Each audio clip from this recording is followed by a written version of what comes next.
So this video is about a rehab prehab mobility exercise that I think is one of the more challenging ones to get the hang of because there are so many dynamics involved. And this one is the diagonal stretch. So I'm going to break this down to the best of my ability, but I think it really just does take some practice and work to get into. And I found that it's just best to learn this from someone.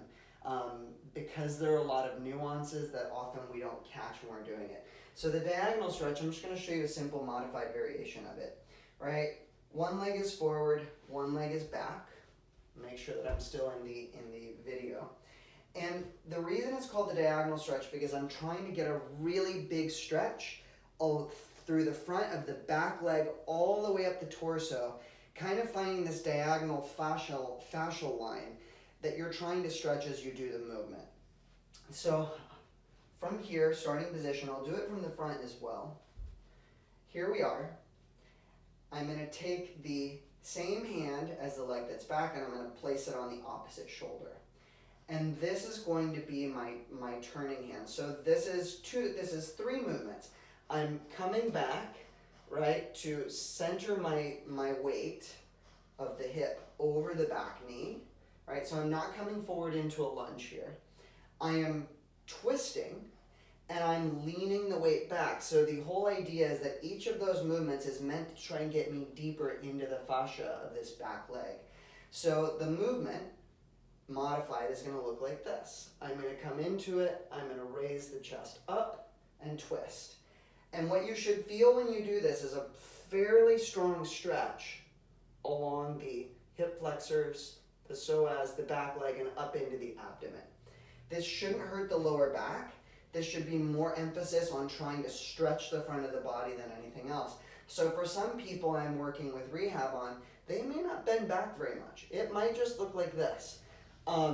This is a big ask on the back leg. So when you're doing this, it's a lot of work on the quadriceps and the hip flexors. I'm going to show it from the other side, right, and then I'll show it from the front. So here we are again. Now, I'm going to shift this way a little bit more. Okay, what you're going to do is I'm bending this back knee. I'm turning my weight. The full variation, right? Eventually this front leg is straight in front of you. But the whole idea is that you're eventually leaning back enough that you are able to touch this back heel. But notice how I'm able to control the down and up. If you are plummeting down and then you have to force your way back up, you're going too far into the movement. That's where an injury is going to happen if you're not able to control it. So from the front, here I am.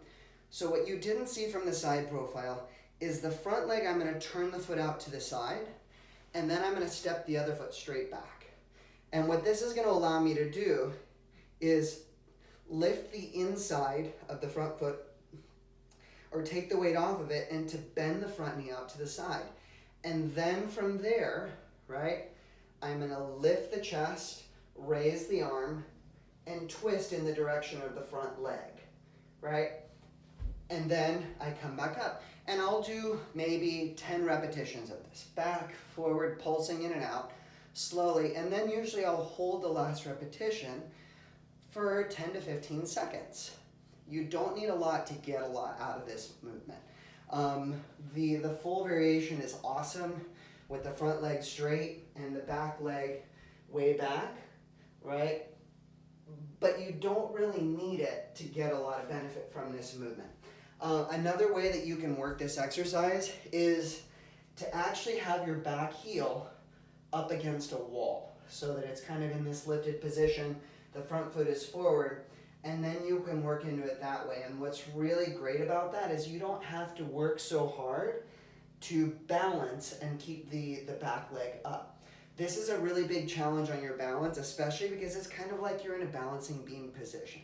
Once again, this shouldn't be painful in the knee. It shouldn't hurt the lower back. This should just be feeling like a really big stretch along this front line of the body. And it's going to be a lot of work on the front of that back leg.